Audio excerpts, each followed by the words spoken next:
Alright, magandang gabi sa inyong lahat mga kaibigan. Magandang umaga sa ating bansang tinubuan. Mabuhay Pilipinas. Ngayon mga idol, pag-usapan natin ang naging pahayag ni former President Rodrigo Roa Duterte. May kinalaman sa pag-alis ni Senator Tolentino sa kanyang partido, partidong PDP Laban. Ayon kay former President Rodrigo Roa Duterte, hindi niya inaasahan ang biglaang pamamaalam ni Senator Francisco Tolentino sa kanyang partidong PDP Laban.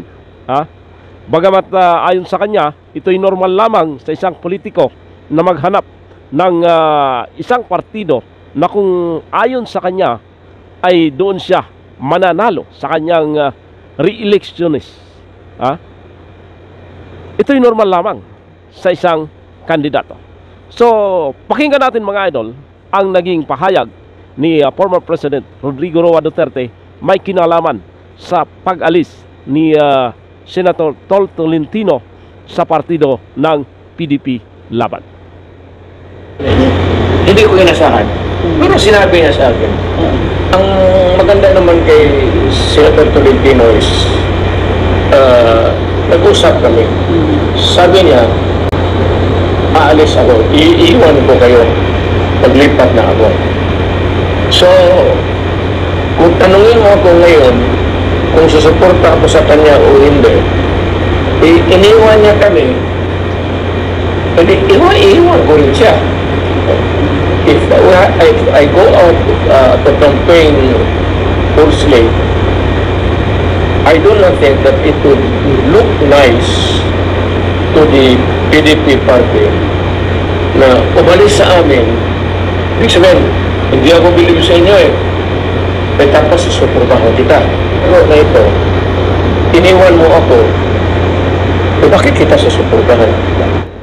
Alright, yan mga idol, yung naging kapahayagan ni former President Rodrigo Roa Duterte may kinalaman sa biglaang pagtalon ni Francisco Tolentino sa kanyang partido at lumipat sa partido ni Marcos, ang Partido Federal ng Pilipinas. Bagamat ayon sa former president na inaasahan niya na yung biglaang pag-alis ng naturang senador sa kanyang partido, sapagkat ayon sa kanya na parang sinasabi niyang iiwan ko na kayo sapagkat wala na, mahina na ang partido nyo.